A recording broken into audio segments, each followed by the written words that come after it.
Oke Tam, mengingat Ya. kamu sudah 15 tahun gitu ya, gak mudah loh Tam untuk tetap menjaga eksistensi diri gitu. Berkarya dari muda sampai saat ini kamu masih, ya saya bisa lihat lah kamu berada di mana-mana, ngasih motivasi kemana-mana gitu. Apa sih yang bisa membuat kamu menjadi seperti saat ini?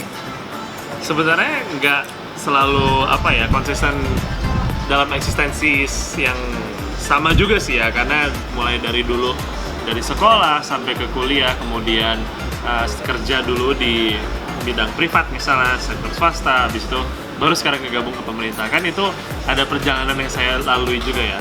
Tapi mungkin keinginan untuk bisa mencari alasan kenapa sih kalau saya misalnya bekerja di satu tempat, saya harus ada alasan dong kenapa, karya apa yang mau saya buat atau saya ciptakan. Habis itu apakah isu-isunya adalah sesuatu yang benar-benar saya ingin passionate gitu, memang saya punya latar belakang dan keinginan untuk berkontribusi. Jadi Sobat Edukasi, jika kamu ingin tekun, Temukan why factormu.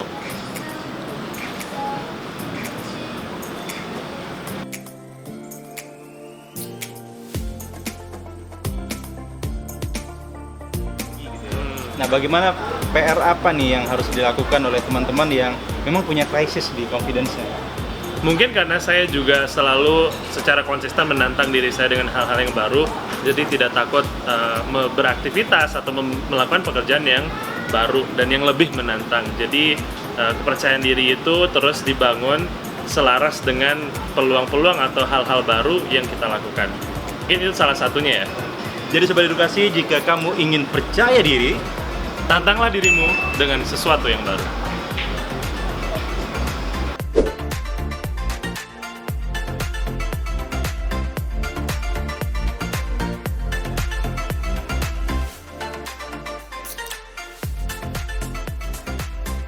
kalau Sobat Edukasi, siapa sih yang nggak pernah gagal dalam hidup? Bahkan terkadang kehidupan itu hanyalah perpindahan dari satu kegagalan ke kegagalan yang lainnya. Nah, untuk sukses, terkadang itu harus kita hadapin dan kita lalui. Nah, kita tanya dong, bagaimana Tama sendiri melihat sebuah kegagalan? Saya melihat kegagalan sebagai suatu proses membentuk resilience.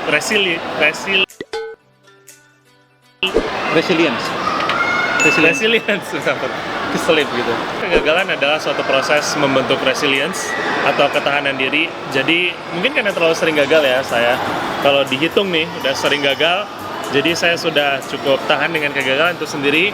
Sudah menganggap itu sebagai sesuatu yang normal. Yang penting adalah bagaimana saya melihat kegagalan dari kegagalan yang saya terus alami. Bahwa kalau saya gagal hari ini, berarti tentunya besok harus lebih baik gitu kan. Jadi ada improvement dari waktu ke waktu yang akan membentuk saya menjadi seseorang yang lebih baik. Sehingga kalau saya memiliki satu tujuan tertentu, itu akan lebih cepat dituju karena kita terus improvisasi diri. Terpuruk menjadi salah satu reaksi bagi orang yang kadang menemukan sebuah kegagalan. Itu sesuatu yang manusiawi banget. Yang paling penting sebenarnya kalau seandainya kita menemukan titik yang namanya keterpurukan, apa yang harus kita lakukan? Ada juga orang yang bilang kalau kegagalan adalah sukses yang tertunda.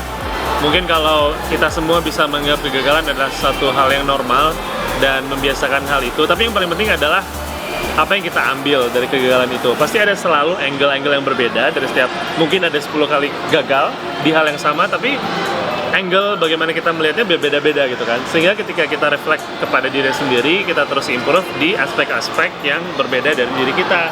Jadi ketika kita lihat overall picture, kita bisa menjadi suatu pribadi orang yang lebih baik setelah itu. Satu yang menarik juga adalah saya percaya bahwa setiap hal kita lakukan itu seperti gerakan kepiting. Jadi kepiting yang 2 langkah maju, 1 langkah mundur. Jadi ketika kita gagal mungkin ada 1 langkah yang mundur, tapi kita 2 kali lebih maju sebenarnya begitu. Jadi Sobat Edukasi, jika kamu gagal, Jangan takut dan lompatlah lebih tinggi.